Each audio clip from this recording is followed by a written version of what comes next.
Social categorization. Many behavioral ecologists remain skeptical of results obtained from lab-based studies of categorization. It is not that they doubt animals can form perceptual, functional, or even relational categories.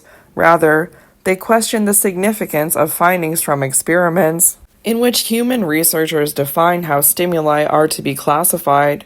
In other words, the question is not whether animals can categorize, but whether they do so in the same way as humans. One of the most telling examples, described above, is the study in which chimps used information about relative position, as opposed to relative size, to look for a food reward. For chimps foraging in the natural environment, location is a more relevant attribute than size, so these animals were probably displaying an inherited tendency to use one type of cue over another. Once again, these findings emphasize the importance of using ecologically relevant information in comparative cognition research. For most animals, ecologically relevant information includes cues that facilitate social categorization, the process of classifying organisms into groups such as conspecifics versus heterospecifics, familiar versus unfamiliar individuals, and kin versus non-kin. Conspecific recognition. The first level of social categorization, conspecific recognition, is the identification of one member of a species by another member of the same species, also called intra-species recognition.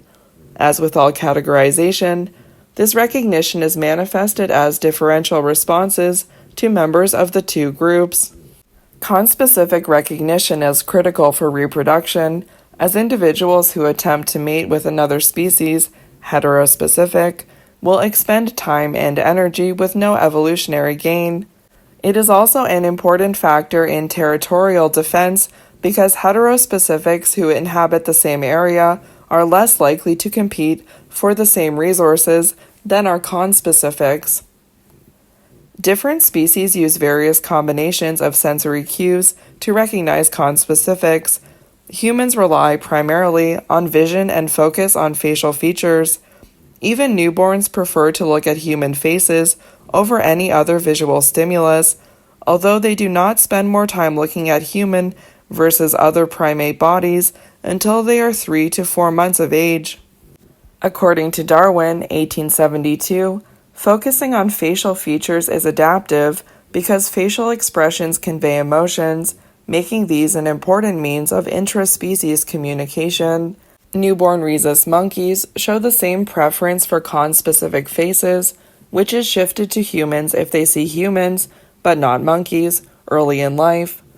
Facial recognition in primates, therefore, involves two mechanisms.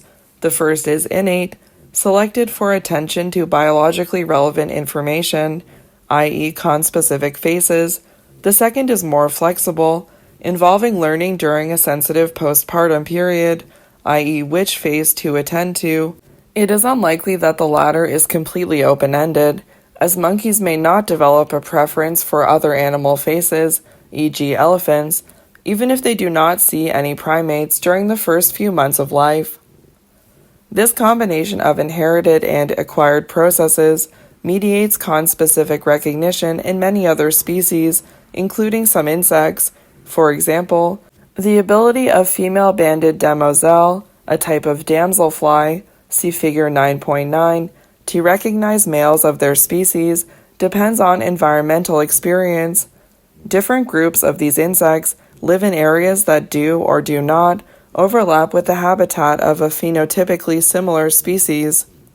Females from the overlapping habitat can discriminate between males of the two species. A distinguishing feature is the amount of wing melanization, whereas females from the isolated habitat cannot. Thus, the probability of encountering another species with similar physical traits modifies the criterion for social categorization, in this case conspecific recognition. The authors speculate that a learned component of conspecific recognition is important early in speciation. In other words, certain ecological conditions support robust and reliable conspecific recognition. This flexibility in conspecific recognition may help to explain the surprising number of incidents in which animals respond to both territorial and mating signals of heterospecifics.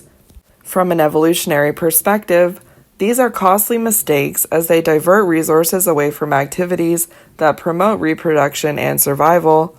In reviewing situations in which this occurs, Ord and colleagues noted that animals are more likely to misidentify heterospecifics and conspecifics if the density of heterospecifics is low in their natural environment. Under these conditions, there is no pressure for a refined conspecific recognition system to evolve, either in terms of signals or detection mechanisms. Frequently, however, environments are altered, sometimes far too rapidly, or animals move to other territories. The cost-benefit ratio of responding to heterospecifics may change in these situations, so species that can adapt to new ecological surroundings will have an evolutionary advantage. Thus, like most cognitive processes, conspecific recognition involves both inherited and experience-dependent mechanisms. Kin recognition. Conspecific recognition is only the first step of social categorization. Most organisms also possess the ability to recognize individuals within their species, particularly family members. This process of kin recognition categorizes individuals based on genetic relatedness. An obvious evolutionary advantage is avoidance of inbreeding, but kin recognition also plays a role in many social behaviors. Individuals can increase the probability that copies of their genes will be passed through successive generations if they promote the reproduction and survival of closely related individuals. For example, non-human primates preferentially groom family members over unrelated conspecifics, a social behavior that helps to promote hygiene and maintain body function. As noted later in the book, kin recognition also facilitates cognitive processes such as social competence, Chapter 10, cooperation, Chapter 11, and communication, Chapter 12. Parent-offspring recognition. One of the most important kin recognition mechanisms, filial imprinting, was described in Chapter 1. As with conspecific recognition, this process of parental recognition has a high degree of flexibility, evidenced most dramatically by the trail of goslings that followed Lorenz. Filial imprinting occurs in other species, even if they do not follow a parent with such determination. In humans, the process begins in the womb, when an unborn baby hears voices, primarily its mother, which it later recognizes. This recognition is reciprocated in that parents also display an extraordinary ability to identify their offspring. For example, after a night of foraging, mother bats can immediately locate their own baby in a cave crowded full of young bats. See Figure 9.10. Given the evolutionary advantages of rapid and effective parent-offspring recognition, it is not surprising that this ability is particularly pronounced in animals that live in tight social groups. Figure 9.10, bats inside a cave, Ankarana National Park, Madagascar. Wow, so they're all just like almost up against each other on the cave wall, so that's a very dense population. Even in social animals, however, kin recognition is not perfect, as imprinting on the wrong parent, e.g. Lorenz, demonstrates. Common cuckoos take advantage of this by laying their eggs in the nest of other birds, who then raise these non-related chicks. Hatched cuckoos make things worse by pushing the eggs or other young birds out of the nest, thereby securing the resources of their foster parents. From the parent's perspective, the possibility of rejecting an egg or chick that carries their genes must be weighed against the resources required to raise an adopted bird.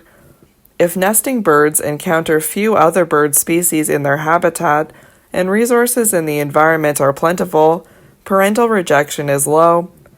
As the probability that a nest will contain non-related offspring increases, e.g. there are more cuckoos in the vicinity, parents are more likely to reject foreign-looking eggs. Thus, the categorization mistake, in which parents misidentify an offspring, can be explained, once again, by a cost-benefit ratio. Despite noticeable exceptions like the parasitic cuckoo, parent-offspring recognition is often accomplished rapidly and seemingly effortlessly.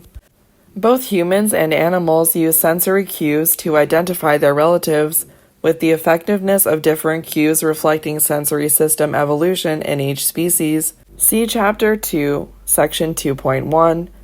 For example, mother bats use both auditory and olfactory information to find their babies, whereas humans rely primarily on vision. Within these sensory systems, however, the specific cues that will facilitate kin recognition depend on experience. Chicks inherit the tendency to follow the first moving object that they see, but the imprinted object itself may vary. The same process appears to occur in humans. Babies have evolved to focus on faces, which allows them to recognize individuals that they see frequently, usually a relative. The idea that learning is an important component of kin recognition is supported by cross-fostering experiments in which newborn animals are raised by a non-related mother along with her own offspring. The fostered and biological offspring treat each other as kin when they are adults. It is almost impossible to know whether animals are using the rule, "This individual is related to me," or "I spend a lot of time with this individual in the past," but the latter is probably an overgeneralization of the former. That is, in most cases, babies raised together are genetically related, so evolution would favor a cognitive process that categorizes and then treats these individuals as kin. Recognition of unfamiliar kin. Kin recognition may be influenced by experience, but it is not entirely dependent on this process, as both vertebrates and invertebrates can recognize relatives that they have never encountered, and many can discriminate closely from distantly related kin. Kin are often unfamiliar to each other if they are siblings from different breeding seasons, because one is weaned and independent before the next is born. Even if these first-degree relatives meet, they may have no more interaction with each other than with other conspecifics in their social group. In order to be recognized, therefore, one individual must be emitting some kind of signal that the other relative can detect. Most evidence points to chemical signaling in mammals and insects, originating from either genetic or environmental factors. Genetic transmission of chemical signals has been traced to a DNA locus that is highly polymorphic, so individuals who are close kin have similar olfactory profiles. Environmental cues that are used to identify kin may come from odors associated with early life experience, such as the natal nest. Some avian species also display a remarkable ability to recognize unfamiliar kin, but, for many years, the process mediating this ability was unknown. Biologists speculated that evolutionary pressure against inbreeding would favor a mechanism of kin recognition in birds that exhibit natal philopatry, i.e., they nest in the vicinity of their birthplace, particularly if they form long-term monogamous relationships. Initial attempts to reveal this trait, however, produced mixed results. Originally, researchers assumed that kin recognition in birds would depend on vision and audition, as these sensory systems are highly developed in avian species, and conspecific as well as parent-offspring recognition is mediated by visual and auditory cues. Probably for these reasons, the role of olfactory signaling in kin recognition by birds was overlooked. This oversight was rectified by Bonadonna and colleagues, who have spent many years studying the behavior of small sea birds, known as petrels, in their natural environment. See Figure 9.11. They provided the first evidence that blue petrels in the Kerguelen archipelago of the southern Indian Ocean can use olfactory cues to recognize their mate. Petrel olfactory cues are secreted through glands onto their feathers. Researchers collect samples of the scents by rubbing cotton swabs on birds' feathers. Analysis of these secretions by gas chromatography revealed that individual birds emit a chemical signal that is consistent across years. The researchers then set out to determine whether kin-related information is conveyed in these individual olfactory profiles. To do so, They set up an experiment with mice using a habituation procedure like the one described in Chapter 3, Box 3.5. First, mice were presented with one bird odor until they habituated to the smell, i.e., they stopped exploring a small hole that was the source of the odor. In the discrimination phase, 2 new odors were placed in different holes, one from a parent or offspring of the first odor donor, and one from an unrelated conspecific. Mice spent more time exploring odors from non-kin than from kin, suggesting that they perceived a high degree of similarity between kin odors. In other words, petrels possess a distinguishable family odor that may be used to indicate genetic relatedness. Kin recognition by odor was confirmed in birds of a related species, Humboldt penguins, that had lived their entire life in captivity. Researcher profile: Dr. Francesco Bonadonna. Francesco Bonadonna's advice to young scientists is to take time to observe the world around you. His own observations of the natural environment have taken him from his native Italy to various parts of the globe, including other European countries, Malaysia, Iceland, and the Antarctic. During these travels, Bonadonna built on his early training in animal biology and ethology, Pisa University, Italy, to investigate both the function and evolution of animal behavior. This work has included an examination of cognitive processes, such as navigation and communication, in a wide range of animals such as pigeons, green turtles, thick-billed murres, and fur seals. In 2001, Bonadonna moved to Montpellier, France, where he is currently team leader and senior researcher at the Centre d'écologie fonctionnelle évolutive, CEFE, part of the Centre National de la Recherche Scientifique, CNRS. He continues to investigate how evolution shapes behavioral traits, with a focus on understanding olfactory signals in birds. An important aspect of Bonadonna's work is the development of testable hypotheses. He observes behavior in the natural environment, develops explanations for why the behavior occurs, and then designs an experiment to test this idea. A prime example of this synergy, i.e., behavioral observation and controlled experimental testing, is Bonadonna's work on kin recognition in sea petrels. By documenting mate choice and nesting site in the natural environment, he and his team developed the idea that these birds can recognize unfamiliar kin using olfactory cues. They tested this hypothesis using a Y maze that was adapted from standard laboratory equipment for rodents. They also brought samples of the individual bird scents from the Kerguelen Islands to France, where they were used as stimuli in a mouse discrimination task. This approach of combining behavioral ecology and experimental psychology techniques allows Bonadonna to examine both proximate and ultimate explanations of kin recognition. Phenotypic matching. An animal's ability to identify chemical or other signals from a genetically related individual is only the first step in kin recognition. They must then use this information in some process of self-referent mapping. One possibility is that organisms observe a conspecific's phenotype, the combination of an organism's observable characteristics, including behavioral traits and chemical secretions, and compare it to their own, a process known as phenotypic matching. Phenotypic matching is based on the premise that a closely related genotype, an organism's unique genetic code, will be reflected by similarities in phenotype. It could explain how blue petrels identify unfamiliar kin, an effect that has also been observed in several rodent and fish species.